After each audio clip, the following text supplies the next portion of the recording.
भारताचे एक सार्वभौम समाजवादी धर्मनिरपेक्ष लोकशाही गणराज्य घडवण्याचा त्याच्या सर्व नागरिकास सामाजिक आर्थिक व राजनैतिक न्याय विचार अभिव्यक्ती विश्वास श्रद्धा व उपासना यांचे स्वातंत्र्य दर्जाची व संधीची समानता निश्चितपणे प्राप्त करून देण्याचा आणि त्या सर्वांमध्ये व्यक्तीची प्रतिष्ठा व राष्ट्राची एकता आणि एकात्मता यांचे आश्वासन देणारी बंधुता प्रवर्धित करण्याचा संकल्पपूर्वक निर्धार करून आमच्या संविधान सभेत आज दिनांक 26 नोव्हेंबर 1949 रोजी याद्वारे हे संविधान अंगीकृत आणि अधिनियमित करून सदा अर्पण करत आहोत.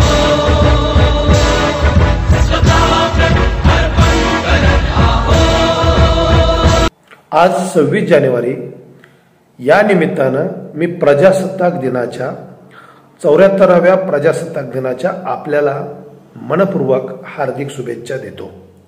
मित्रांनो, आपल्या देशामध्ये राष्ट्रीय सण म्हणून आपण 15 ऑगस्ट आणि 26 जानेवारी हे दोन सण मोठ्या उत्साहानं साजरा करत असतो. या दोन्ही सणांचा किंवा या दोन्ही राष्ट्रीय सणांचा जर आपण विचार केला तर दोन्ही सणांच्या पाठीमागची जी पार्श्वभूमी आहे ती वेगळी आहे. आता ही वेगळी असं म्हणण्याचं माझं कारण असं आहे, कारण आपण 15 ऑगस्ट या दिवशी ब्रिटिशांच्या गुलामगिरीतून आपला देश मुक्त झाला आणि लाल किल्ल्यावरती पहिल्यांदा तिरंगा फडकवला आणि स्वतंत्र भारताची या ठिकाणी भारत हा स्वतंत्र झाला म्हणून 15 ऑगस्ट 1947ला आपल्या देशाला स्वातंत्र्य मिळालं आणि म्हणून तो दिवस आपण या ठिकाणी राष्ट्रीय सण म्हणून मोठ्या उत्साहात साजरा करत असतो. आता आज 26 जानेवारी आज आहे प्रजासत्ताक दिन, त्याला आपण गणतंत्र दिवस असं सुद्धा म्हणतो. या गणतंत्र दिवसाचं महत्त्व वेगळं आहे. आपल्या सगळ्यांना माहित आहे की आपला देश स्वतंत्र झाल्यानंतर या देशाला सुसूत्रतेत बांधण्यासाठी, लोकांना त्यांचे हक्क देण्यासाठी, लोकांच्या जीवनामध्ये सामाजिक न्याय देण्यासाठी, स्वातंत्र्य, समता, बंधुता, सामाजिक न्याय यावर आधारित एक समाज व्यवस्था देण्याच्या दृष्टीनं या ठिकाणी संविधान सभेची निर्मिती झाली आणि या संविधान सभेनं सर्वांनी त्यावर चर्चा करून या ठिकाणी भारतीय संविधान हे तयार झालेलं आहे. आता हे भारतीय संविधान तयार होत असताना आपल्या सगळ्यांना कल्पना आहे मसुदा समिती निर्माण करण्यात आली. या मसुदा समितीमध्ये 29 ऑगस्ट 1947ला डॉक्टर बाबासाहेब आंबेडकरांची नियुक्ती झाली. ते मसुदा समितीचे अध्यक्ष झाले आणि घटना समितीचे अध्यक्ष डॉक्टर राजेंद्र प्रसाद तत्कालीन या ठिकाणी आपल्या देशाचे राष्ट्रपती हे त्या समितीचे अध्यक्ष होते आणि मसुदा समितीचे अध्यक्ष मात्र डॉक्टर बाबासाहेब आंबेडकर या ठिकाणी होते. आपल्या सगळ्यांना कल्पना आहे 7 लोकांची मसुदा समिती होती आणि या मसुदा समितीतील हे 7 लोक कोण कोठे गेले आणि कोणी किती योगदान या निर्मितीमध्ये दिलं या संदर्भात या 7 लोकांपैकी टी कृष्णमाचारी यांनी सभागृहात जे सांगितले आहे ते आपल्या सगळ्यांना माहीत आहे. डॉक्टर बाबासाहेब आंबेडकरांचं संविधान निर्मितीमध्ये असलेलं योगदान हे अनन्यसाधारण आहे. कारण डॉक्टर बाबासाहेब आंबेडकरांनी म्हणजे जो मूळचा जो ड्राफ्ट होता, सर BN राव यांनी जो काय कच्चा ड्राफ्ट तयार केला होता, त्या ड्राफ्टमध्ये असणाऱ्या गोष्टीला एक वेगळ्या प्रकारचा आकार देऊन या देशामध्ये, ज्या देशामध्ये हजारो जाती आहेत, हजारो भाषा बोलल्या जातात, हजारो परंपरा आहेत, हजारो पंथ आहेत आणि या सगळ्या विविधतेने नटलेल्या देशाला एक सूत्रतेत बांधण्यासाठी त्या ड्राफ्टला आकार देण्याचं काम आणि त्या ड्राफ्टमधील प्रत्येक घटकाला या ठिकाणी चांगलं त्याच्यावरती अभ्यास करून त्याची पडताळणी करून त्याला या देशाला एकसंध राखण्याच्या दृष्टीनं जे काय विचारमंथन करून जी काय मांडणी करायची होती, जी मसुदा समितीमध्ये घटना लिहिण्याच्या कामामध्ये जे काही योगदान द्यायचं होतं ते सगळं अतुल्य असं योगदान डॉक्टर बाबासाहेब आंबेडकरांनी दिलं. आपल्या सगळ्यांना कल्पना आहे डॉक्टर बाबासाहेब आंबेडकर हे घटनातज्ञ तर होतेच, परंतु ते अर्थशास्त्र असेल, समाजशास्त्र असेल, मानवशास्त्र असेल, अशा अनेक शास्त्रांवरती त्यांनी विजय मिळवला होता. ते प्रकांड पंडित होते आणि त्यामुळं घटना निर्मितीचं हे अग्निदिव्य हे डॉक्टर बाबासाहेब आंबेडकरांनी अतिशय लिलेल्या पद्धतीनं त्यांनी ते पेललेलं आहे. आणि या देशातल्या प्रत्येक माणसाला, सामान्यातल्या सामान्य माणसाला, तळागाळातल्या माणसाला, शोषित माणसाला, वंचित माणसाला, या ठिकाणी आदिवासी असतील, इथला कष्टकरी असेल, इथला कामगार असेल, प्रत्येकाला न्याय देण्याचं काम डॉक्टर बाबासाहेब आंबेडकरांनी घटनेच्या माध्यमातून केलेलं आहे. आपल्या सगळ्यांना कल्पना आहे की डॉक्टर बाबासाहेब आंबेडकरांनी 60 देशांच्या संविधानाचा सखोलपणे अभ्यास केला होता आणि त्या सगळ्यातून जे सार आहे त्यातून माझ्या देशातल्या या सगळ्या जाती आहेत, या सगळे पंथ आहेत, या सगळे भाषा बोलणारे लोक आहेत, इथं पावला पावला गणेश वेगवेगळ्या प्रकारची संस्कृती आणि या सगळ्यांना आपल्या विविधतेचं, आपल्या उपासनेचं, श्रद्धेचं स्वातंत्र्य देऊन या लोकांना एकसंध बांधण्याच्या दृष्टीनं जे काही करायचं होतं, ज्या पद्धतीनं हे संविधान निर्मितीचं काम डॉक्टर बाबासाहेब आंबेडकरांनी केलं आणि म्हणून डॉक्टर बाबासाहेब आंबेडकरांना या संविधान सभेतलं त्यांचं जे योगदान आहे आणि मसुदा समितीला या ठिकाणी जगातलं सगळ्यात मोठं लिखित स्वरूपाचं जे संविधान डॉक्टर बाबासाहेब आंबेडकरांनी बनवलं आणि म्हणून डॉक्टर बाबासाहेब आंबेडकरांना संविधानाचे शिल्पकार असं आपण म्हणतो. भारतीय राज्यघटनेचे शिल्पकार म्हणून त्यांना जगभर ओळखलं जातं आणि हे सगळं आपल्याला ज्ञात आहे. आणि म्हणून जसं 15 ऑगस्टचं एक महत्व आहे तसं 26 जानेवारी म्हणजे प्रजासत्ताक दिन म्हणजेच गणतंत्र दिवसाचं सुद्धा एक वेगळं महत्व आहे. 74 वर्षे आपल्या गणतंत्र दिवस किंवा प्रजासत्ताकाला झालेले आहेत आणि या 74 वर्षामध्ये आपण मिळवलं काय याचा जर आपण तटस्थपणे विचार केला तर डॉक्टर बाबासाहेब आंबेडकरांच्या दूरदृष्टीमुळं आजही आपण एक संघ आहोत. आज आपल्याला दिसून येतं आपल्यामध्ये कलह नाहीत का, तर आहेत.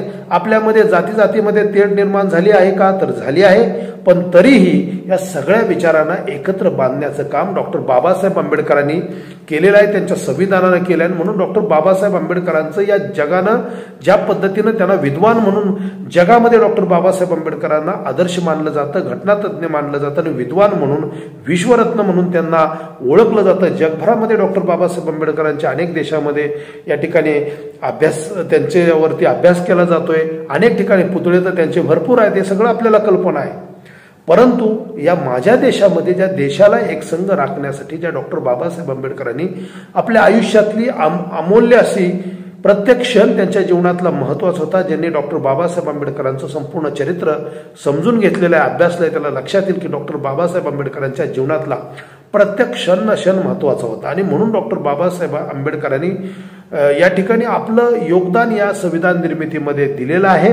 आणि हे देत असताना डॉक्टर बाबासाहेब आंबेडकरांचं जे योगदान आहे ते योगदान त्यांनी असं दिलं आणि म्हणून आज आपण आपल्या संपूर्ण देशानं त्यांच्या प्रति कृतज्ञता व्यक्त करण्याचा हा खऱ्या अर्थानं दिवस, परंतु दुर्दैवानं ते होताना दिसत नाही.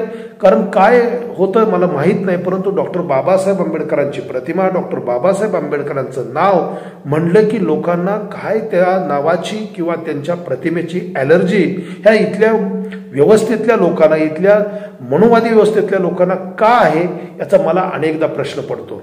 या ठिकाणी आपल्या सगळ्यांना माहित आहे की जसं बाबासाहेबांच्या राज्यघटनेबद्दल जगभरातल्या विद्वानांनी, अनेक विद्वानांनी अतिशय मार्मिक पद्धतीनं त्याचं विवेचन केलेलं आहे.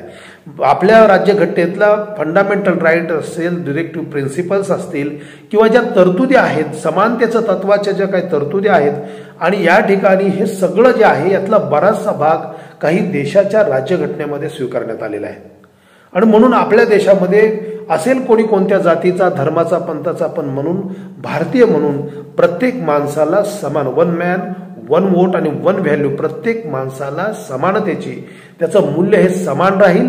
त्याला या ठिकाणी हे तत्व ह्या राज्यघटनेमध्ये आणलेलं आहे डॉक्टर बाबासाहेब आंबेडकरांनी. आणि म्हणून त्यांचं आजच्या दिवशी स्मरण करणं, त्यांनी केलेल्या कार्याप्रती कृतज्ञता व्यक्त करणे हा दिवस असताना सुद्धा अनेक ठिकाणी सार्वजनिक कार्यक्रमांमध्ये मी अनेकदा पाहतो त्या ठिकाणी डॉक्टर बाबासाहेब आंबेडकरांचं साधं नाव सुद्धा घेतलं जात नाही. मग हे म्हणजे ज्याला आपण म्हणतो ना कृतज्ञ जे आहे, जे लोक असतात म्हणजे ज्याने आपल्यावर एवढं मोठं उपकार केलं, आपल्या देशाला एक संध राखलं, त्याच्याबद्दलची कृतज्ञता व्यक्त करण्यासाठी 2 शब्द सुद्धा इथल्या व्यवस्थेतल्या माणसांकडे नाहीत.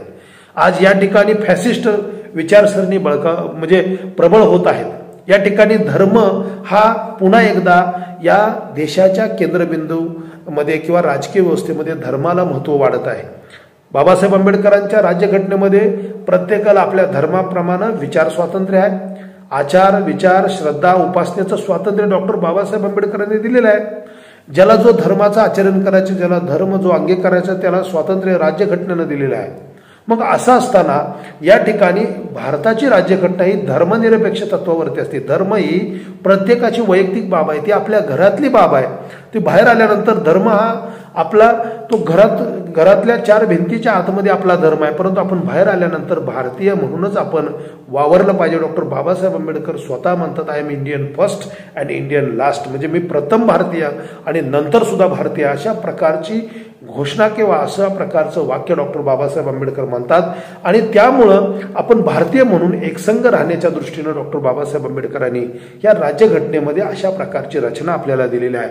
इथं कुठलाही जाती धर्माचा पंथाचा वंशाचा माणूस असू द्या, त्याला स्वतःला समानतेचा अधिकार, या ठिकाणी कुठल्याही जातीत जन्मला, कुठल्याही वर्णात जन्मला, कुठल्याही धर्माचा असला म्हणून त्याच्यामध्ये कुठल्याही स्वरूपाचा भेदभाव केला जाणार नाही. स्त्री शूद्र असतील, स्त्री असेल शूद्र असेल, यांना समान न्याय देण्यात येईल. प्रत्येक माणसाला स्वातंत्र्य समता बंधुता आणि सामाजिक न्यायावरती आधारित समताधिष्ठित समाजाचं स्वप्न या ठिकाणी आपण या संविधानाच्या माध्यमातून आपण या घटनाकारांनी आपल्या समोर ठेवलेलं आहे. परंतु दुर्दैवानं आपण आपल्या देशापेक्षा आपली जात आणि धर्म याला महत्त्व देत बसलेलो आहोत. आज या ठिकाणी काही लोक अशा पद्धतीनं या भारतीय संविधान हा खऱ्या अर्थानं आपला धर्मग्रंथ म्हणा किंवा खऱ्या अर्थानं हे आपलं जीवनाचं संचित आहे, परंतु काही लोक काही धर्मग्रंथांना सुद्धा राष्ट्रीय धर्मग्रंथ म्हणून घोषित करा. या ठिकाणी धर्मनिरपेक्ष तत्व हे काढून टाका. आमचा देश हा धार्मिक देश या ठिकाणी करण्याच्या दृष्टीनं त्यांची या ठिकाणी वाटचाल सुरू आहे. परंतु मित्रांनो, मी तुम्हाला सांगेन, जे देश धर्माच्या आणि जाती धर्माच्या आधारित ज्या देशाची निर्मिती झाली त्या देशाची शक्ल उडलेली आहेत. आणि म्हणून डॉक्टर बाबासाहेब आंबेडकरांनी तुम्हाला धर्म स्वातंत्र्य दिलं, तुम्हाला विचार स्वातंत्र्य दिलं, तुम्हाला जगण्याचा अधिकार दिला, तुम्हाला बोलण्याचा अधिकार दिला, लिहिण्याचा अधिकार दिला. हे सगळे अधिकार तुम्हाला राज्यघटनेमध्ये दिलेले आहेत. असं असताना हे तर धर्माच्या वरती आणि जातीवरती धर्मावरती या ठिकाणी पुन्हा एकदा मनुवादी व्यवस्था आणण्याचं काही फॅसिस्ट चळवळीचे लोक करत आहेत. आणि या ठिकाणी आपल्या सगळ्यांना कल्पना आहे की वर्णव्यवस्था, मनुवादी व्यवस्था किंवा मनुस्मृतीसारख्या ग्रंथाचं या ठिकाणी पुनर्जीवन करण्याच्या दृष्टीनं काही साधू संत जे स्वतःला राष्ट्रीय संत म्हणून घेतात आणि अशा प्रकारचे लोक हे शिकलेले लोक आहेत, ज्याने मनाचं मांगल्य, बुद्धीची कसोटी आणि विज्ञान या तत्व, ज्यांनी विज्ञानाचा अभ्यास केला, असे मोठमोठे विचारवंत सुद्धा या साधूंच्या पुढे नतमस्तक होताना ज्यावेळेस आपण पाहतो तेव्हा खऱ्या अर्थानं असं वाटतं की हे शिक्षण त्यांनी घेतलं का काय केलं. यांच्या मनामधला यांचा मेंदू जो आहे त्यांनी मनाचं मांगल्य, बुद्धीची कसोटी, बुद्धीच्या कसोटीवर आपण कुठली गोष्ट बघत नाही. आणि या ठिकाणी मेंढरासारखं त्या साधू संतांच्या, म्हणजेच साधू संत म्हणजे मी दुसऱ्या अर्थानं म्हणतोय, जे समाजाला लुटण्याचं काम करतायत. आपल्या देशामध्ये संतांची परंपरा आहे आणि या संतांच्या परंपरेमध्ये जसं की ज्ञानोबा असतील, तुकोबा असतील किंवा इतर सगळे संत कबीर असतील, संत रोहिदास असतील, संत चोखामेळा असतील, अनेक संत, म्हणजे प्रत्येक राज्यामध्ये वेगवेगळे संत जन्माला आले. पण संत नंदनार असतील, हे सगळे संत जे आहेत त्या संतांनी समतेचा विचार दिला. इथला प्रत्येक माणूस समान आहे हा विचार दिला. आणि हे सगळं संचित डॉक्टर बाबासाहेब आंबेडकरांनी हा समतेचा विचार, हा स्वातंत्र्याचा विचार, हा बंधुतेचा विचार, हा सामाजिक न्यायाचा विचार, हे सगळं ह्या राज्यघटनेमध्ये आणलेलं आहे. आणि म्हणून राज्यघटना ही आपल्यासाठी परमप्रिय असा ग्रंथ आहे. नव्हे तर तो जीवनाचं संचित आहे. आपल्याला जगण्याचा अधिकार, आपल्याला लिहिण्याचा अधिकार, आपल्याला बोलण्याचा अधिकार, आपल्याला या ठिकाणी सर्व प्रकारचे अधिकार देणारे हे राज्यघटना आहे. म्हणून 26 जानेवारी जो दिवस आहे, जो प्रजासत्ताक दिन आहे, जो गणतंत्र दिवस आहे, या गणतंत्र दिवसात ज्या राज्यघटनेची निर्मिती करणारे डॉक्टर बाबासाहेब आंबेडकर असतील, या ठिकाणी या समितीमध्ये, ज्या घटना समितीमध्ये महिलांचं सुद्धा योगदान आहे, त्या महिला असतील किंवा सर्व समितीमध्ये ज्यांनी योगदान दिलं त्या सर्वांच्या प्रती आपण कृतज्ञता व्यक्त करण्याचा दिवस आहे. त्याचं स्मरण केलं पाहिजे. आणि नुसतं स्मरण करून चालणार नाही, तर राज्यघटनेमध्ये ज्या काही तरतुदी केलेल्या आहेत त्या तरतुदी आपण समजून घेतल्या पाहिजेत. या ठिकाणी कुठलाही माणूस राज्यघटनेच्या तत्वामध्ये तो प्रत्येकाला समान न्याय देण्याचं तत्व राज्यघटनेने स्वीकारले आहे. त्यामुळं धर्मनिरपेक्ष तत्व राज्यघटनेचं आहे, समानतेचं तत्व राज्यघटनेचं आहे. कुठलाही धर्म हा राष्ट्रीय धर्म होणार नाही याची काळजी डॉक्टर बाबासाहेब आंबेडकरांनी घेतलेली आहे. अनेक लोक हिंदुस्तान हिंदुस्तान हिंदुस्तान म्हणतात, परंतु राज्यघटनेमध्ये हिंदुस्तान असं कुठंच म्हटलेलं नाही. पहिल्याच याच्यामध्ये बाबासाहेब आंबेडकर असं म्हणतात की इंडिया दॅट इज भारत, म्हणजे इंडियाचं त्यांनी विश्लेषण असं केले भारत म्हणून केलेलं आहे. तिथे हिंदुस्तान कुठेही नाही, परंतु आपल्या देशाचे पंतप्रधानांपासून ते अगदी सगळेच लोक हिंदुस्तान हिंदुस्तान हिंदुस्तान असं म्हणतात. तर हिंदुस्तान असं भारताचं राज्यघटनेमध्ये कुठेही नाव नाही. मित्रांनो, राज्यघटना कशावर उभी आहे? राज्यघटना न्यायपालिकेवर उभी आहे. राज्यघटना नोकरशाही, त्याला ब्युरोक्रेसी म्हणतो, त्याच्यावर उभी आहे. राज्यघटना संसदेवर उभी आहे. हे सगळे जे आहेत हे सगळे जे आहे ते राज्यघटनेचे पिलर्स आहेत. आणि हे पिलर्स आपल्याला मोडकळीस आणून चालणार नाही.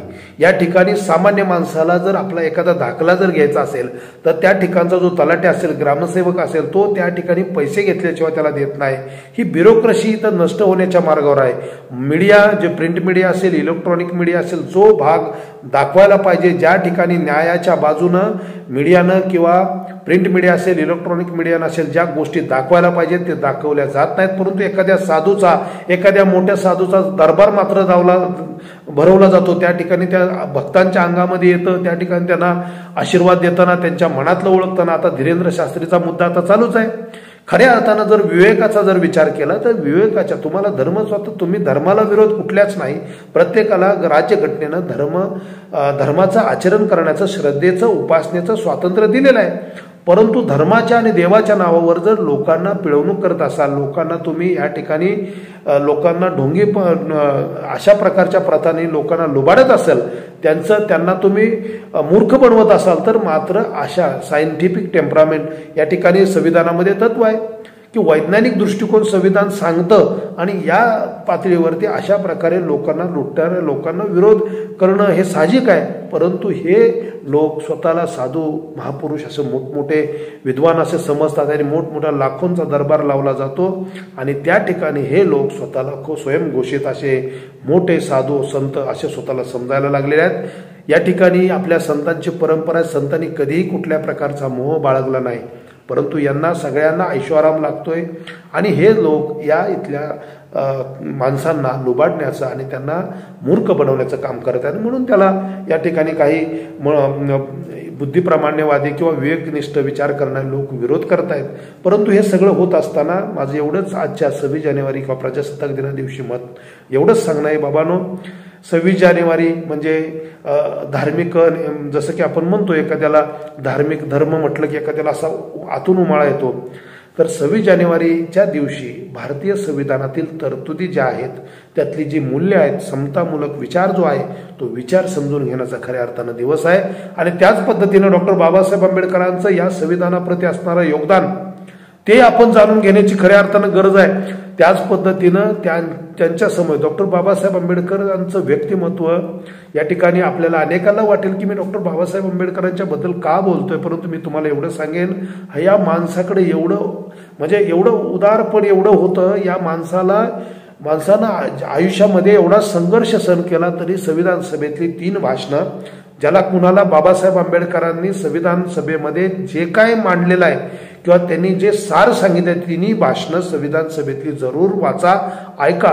संविधान सभेमधल्या शेवटच्या भाषणामध्ये डॉक्टर बाबासाहेब आंबेडकर म्हणतात की भारतीय राज्यघटनेचा शिल्पकार म्हणून तुम्ही मला जे श्रेय देताय ते माझं एकट्याचं श्रेय नाही.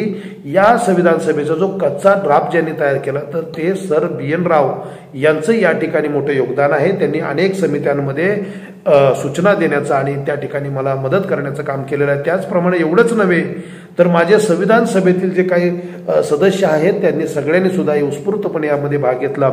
एवढंच नाही तर टायपिंग करणारे टंकलेखक जे होते त्यांचं सुद्धा आभार डॉक्टर बाबासाहेब आंबेडकर आपल्या भाषणामध्ये मांडतात. हे महापुरुषाचं विशाल हृदय असणारे डॉक्टर बाबासाहेब आंबेडकर एका जातीमध्ये एका धर्मामध्ये त्यांना आपण बांधू शकत नाही. परंतु दुर्दैवानं इथला मनोवादी इथला सवर्ण याला अजून डॉक्टर बाबासाहेब आंबेडकर हे आपले वाटत नाही, म्हणून त्याला त्या डॉक्टर बाबासाहेब आंबेडकरांच्या प्रतिमेचे डॉक्टर बाबासाहेबांची ॲलर्जी आहे की काय असं मला अनेकदा प्रश्न पडतो. अनेक ठिकाणी कार्यक्रम झाले, शाळांमध्ये कार्यक्रम होतात, सरकारी कार्यालयांमध्ये कार्यक्रम होतात, पण तिथं डॉक्टर बाबासाहेब आंबेडकरांच्या प्रतिमेचं पूजन अजिबात केलं जात नाही, नाव सुद्धा घेतलं जात नाही. हे तुम्ही कृतज्ञ आहात का कृतज्ञ आहात याचा विचार प्रत्येकानं केला पाहिजे. मी म्हणत नाही, डॉक्टर बाबासाहेब आंबेडकर स्वतः म्हणतात व्यक्तिपूजेचं स्तोम मला मान्य नाही, या ठिकाणी व्यक्तीपेक्षा देश मोठा आहे. आणि म्हणून डॉक्टर बाबासाहेब आंबेडकर म्हणतात की मी प्रथम भारतीय आणि नंतर भारतीय आहे. व्यक्तीपेक्षा देश मोठा आहे, व्यक्तिपूजेचं स्तोम मला मान्य नाही. डॉक्टर बाबासाहेब आंबेडकरांची प्रतिमा एवढ्यासाठी पूजायची की या माणसानं आपल्या आयुष्यातील या ठिकाणी 2 वर्ष 11 महिने आणि 17 दिवस या देशातलं राज्यघटना बनवण्यासाठी दिलेल्या आहेत. आपल्या आयुष्यातला अनमोल वेळ बाबासाहेबांनी दिला आणि म्हणून त्यांच्या प्रति कृतज्ञता व्यक्त करायचं म्हणून त्यांच्या फोटोचं या ठिकाणी स्मरण करावं. त्यांनी राज्यघटनेमध्ये केलेल्या तरतुदींचं सुद्धा स्मरण करावं आणि यासाठी हा प्रजासत्ताक दिन असतो. परंतु दुर्दैवानं या ठिकाणी अनेक रंगारंग कार्यक्रम केले जातात, गाणी बसवली जातात, नृत्य, टिपऱ्या, सगळे प्रकारचे सांस्कृतिक कार्यक्रम होतात. परंतु ज्या माणसानं हे संविधान बनवलं, ज्या माणसाने या संविधानामध्ये स्वातंत्र्य, समता, बंधुता आणि सामाजिक न्यायाचा विचार दिला, त्या माणसाच्या प्रती या ठिकाणी कृतज्ञता व्यक्त करण्यासाठी 2 मिनिटाचा वेळ सुद्धा इथल्या प्रस्थापित मनुवादी व्यवस्थेतल्या लोकांना नाही. हे जेव्हा मी पाहतो तेव्हा मला खूप वाईट वाटतं. आणि म्हणून माझं एवढंच सांगणं आहे, फॅसिस्ट विचारसरणी आता बळावत आहेत. देशापेक्षा धर्म मोठा.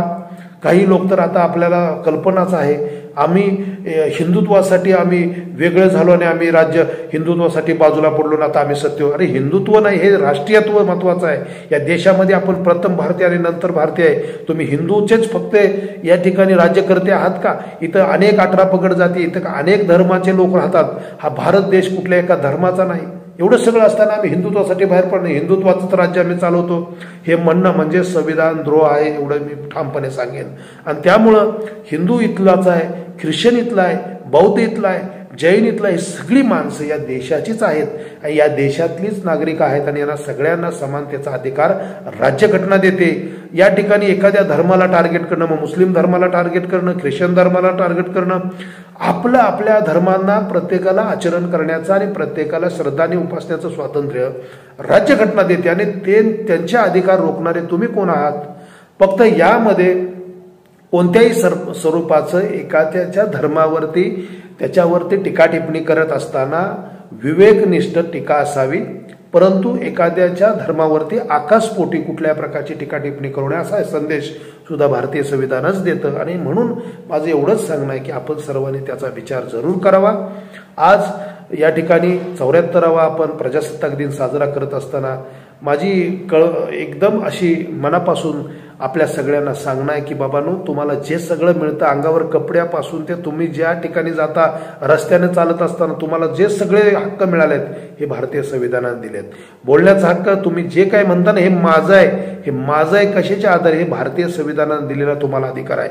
महिलांवरती बाबासाहेब आंबेडकरांनी उपकार केले, महिलांसाठी विशेष कायदे आहेत. या ठिकाणी आज आपल्याला लक्षात येईल, महिलांसाठी जसं गरोदरपणातली रजा असते तसं जर या ठिकाणी सिझेरियन झालं तर पॅटर्निटी लिव्ह सुद्धा आता पुरुषांना मिळण्याची तरतूद सुद्धा राज्यघटनेमध्ये किंवा राज्यघटनेमध्ये म्हणणं म्हणजेच या ठिकाणी कायद्यामध्ये तशा स्वरूपाच्या तरतुदी केलेल्या आहेत. कोणाचंही एक्सप्लॉयटेशन, कोणाचीही पिळवणूक होणार नाही. प्रत्येकाला समान दर्जाची वागणूक मिळेल. स्त्री असो पुरुष असो समानतेचं तत्व आहे. हे सगळं आहे ते भारतीय संविधानामध्ये. आणि म्हणून भारतीय संविधान हे आपल्या जीवनाचं सार आहे, संचित आहे आणि हे संचित जपण्याचं काम आपलं आहे. अनेक लोक धर्माच्या नावाखाली या ठिकाणी अनेक मोहिमा काढतात आणि धर्म एक असा धार्मिक कट्टरतावाद पेरण्याचं आणि त्या ठिकाणी त्या तरुण मुलांच्या मध्ये भडकवण्याचं काम करत आहेत. आपल्या देशाला हे या सगळ्या प्रवृत्तीपासून आपल्याला वाचवायचं आहे. आपल्या देशामध्ये छत्रपती शिवाजी महाराज असतील, छत्रपती शंभूराजे असतील, फुले शाहू आंबेडकरांची परंपरा आहे, सावित्रीमाईचा विचार आहे, अहिल्यादेवीचा विचार आहे, जिजाऊंचा विचार आहे. हे सगळे महापुरुष आहेत. या ठिकाणी साहित्यरत्न अण्णाभाऊ साठे आहे ते म्हणतात, ही पृथ्वी शेषाच्या मस्तकावर तरली नसून ही शोषितांच्या, पीडितांच्या, कामगारांच्या, कष्टकऱ्यांच्या हातावर तरलेली आहे. अशा प्रकारचा विचार देणारे या ठिकाणी संत परंपरेचा विचार केला तर ज्ञानोबा तुकोबापासून नामदेव महाराज असतील, गोरोबा कुंभार असतील, हे सगळ्या 18 पगड जातीतील हे सगळे संत, ह्या सगळ्या संतांना समतेचा विचार आपल्याला दिला. आणि मग एवढं सगळं असताना आपण सगळे धर्म आणि जात याच्यामध्ये न पडता माणूस म्हणून भारतीय संविधानाने दिलेले आपल्याला जो अधिकार आहेत, सर्व भारतीय समान आहेत. कुणालाही इथं नीचपणा किंवा नीच संबोधलं जाणार नाही. कुणी खालचा नाही, कुणी वरचा नाही. आपण सगळे संविधानाच्या पातळीवर स्वातंत्र्य, समता आणि बंधुता, सामाजिक न्यायाच्या तत्वानं आपण सर्वजण एक आहोत. आणि आज आणि म्हणून प्रजासत्ताक दिनी जरूर या ठिकाणी राज्यघटनेचे शिल्पकार डॉक्टर बाबासाहेब आंबेडकर असतील, त्याचप्रमाणे संविधान सभेत काम केलेल्या सर्व सदस्य असतील, महिला सदस्य असतील, या सर्वच लोकांचा आणि त्यावेळेचे तत्कालीन जे राजकीय नेते होते की ज्यांनी याच्यामध्ये पुढाकार घेतला, डॉक्टर बाबासाहेब आंबेडकरांना या ठिकाणी संविधान सभेमध्ये मांडण्याची संधी दिली आणि राज्यघटनेचे शिल्पकार बनवत असताना ते त्यांच्या स्वतःच्या ज्ञानानं, स्वतःच्या कुवतीनं हे भारतीय राज्यघटनेचे शिल्पकार ठरलेले आहेत. कारण त्यांनी ज्या पद्धतीनं राज्यघटना बनवली ती राज्यघटना जगातली सगळ्यात मोठी लिखित राज्यघटना आहे. आणि म्हणून डॉक्टर बाबासाहेब आंबेडकरांना विश्वरत्न असं संबोधलं जातं. म्हणून त्यांच्या नावाची कावीळ कोणाला होऊन देऊ नका. डॉक्टर बाबासाहेब आंबेडकरांना एका जातीमध्ये, एका धर्मामध्ये बंदिस्त करू नका. या देशासाठी त्यांचं खूप मोठं योगदान आहे. म्हणून मॉडर्न फादर ऑफ इंडिया म्हणजे आधुनिक भारताचं शिल्पकार म्हणून डॉक्टर बाबासाहेब आंबेडकरांना बघितलं जातं. जगातलं कोलंबिया युनिव्हर्सिटी असेल, ऑक्सफर्ड असेल, केम्ब्रिज असेल, हे सगळ्या विद्यापीठांमध्ये डॉक्टर बाबासाहेब आंबेडकरांना आदर्श मानलं जातं. लंडन स्कूल ऑफ इकॉनॉमिक्स सारख्या या ठिकाणी जिथं त्यांनी PhD मिळवली अर्थशास्त्रामध्ये, आज रिझर्व्ह बँकेची स्थापना त्यांच्यामुळं झालेली आहे. या ज्या देशामधलं जल आयोग असेल, त्याचप्रमाणे विद्युत ग्रिडिंग पद्धत असेल, हे सगळं डॉक्टर बाबासाहेब आंबेडकरांची देण आहे. आणि डॉक्टर बाबासाहेब आंबेडकरांच्या देशावरती खूप मोठे उपकार आहेत आणि ते उपकार देशावर आहेत म्हणजे आपल्या सगळ्यांवर आहेत. आणि म्हणून त्यांच्याप्रती कृतज्ञता व्यक्त करण्याचा हा 26 जानेवारी हा दिवस आहे. हा प्रजासत्ताक दिवस आहे, गणतंत्र दिवस आहे. बाबासाहेब आंबेडकर अनेकदा भाषणांमध्ये अब्राहम लिंकनची व्याख्या सांगितली जाते, लोकांनी लोकांच्यासाठी लोकांकरवी चालवलेलं राज्य म्हणजे लोकशाही. डॉक्टर बाबासाहेब आंबेडकर म्हणतात, लोकांच्या जीवनामध्ये रक्ताचा एकही थेंब न सांडता त्यांच्या सामाजिक आर्थिक जीवनामध्ये क्रांतिकारक बदल घडवून आणणारी प्रणाली म्हणजे लोकशाही, अशी डॉक्टर बाबासाहेब आंबेडकरांची व्याख्या आहे. आपण सर्वजण अनेकदा काही लोक फ्रेंच राज्यक्रांतीमधनं स्वातंत्र्य, समता, बंधुता ही तत्व घेतली असं सांगतात. पण डॉक्टर बाबासाहेब आंबेडकरांनी सांगितलेलं आहे, मी फ्रेंच राज्यक्रांतीतून हे घेतलेलं नाही. ज्यांना वाचायचे त्यांनी जरूर वाचा. डॉक्टर बाबासाहेब आंबेडकर स्पष्ट सांगतात की स्वातंत्र्य, समता, बंधुता, सामाजिक न्याय ही तत्व मी फ्रेंच राज्यक्रांतीतून स्वीकारली नाहीत. ही तत्व मी बुद्धाच्या विचारातून मी घेतलेली आहेत असं डॉक्टर बाबासाहेब आंबेडकरांनी स्पष्ट क्लिअर शब्दामध्ये त्यांनी याचा खुलासा सुद्धा केलेला आहे. आणि म्हणून माझं एवढंच म्हणणं आहे की डॉक्टर बाबासाहेब आंबेडकरांचं हे उत्तुंग व्यक्तिमत्व आहे आणि म्हणून स्वातंत्र्य, समता, बंधुता, सामाजिक न्यायावरती आधारित असं भारतीय संविधान देण्याचं काम त्यांनी केलेलं आहे. म्हणून त्यांच्याप्रती कृतज्ञता व्यक्त करत असताना या माणसांना आपल्या आयुष्यातली खूप काही वर्ष या देशाला दिलेत आणि म्हणून देशानं त्यांच्याप्रती कृतज्ञता व्यक्त करून त्यांचे आभारच मानले पाहिजेत असं मी या ठिकाणी सांगेन. म्हणून त्यांना जाती धर्मामध्ये बघू नका. बाबासाहेब आंबेडकरांकडे बघताना हे एका महार जातीमध्ये, एका बौद्ध समाजाचे म्हणून त्यांच्याकडे बघू नका.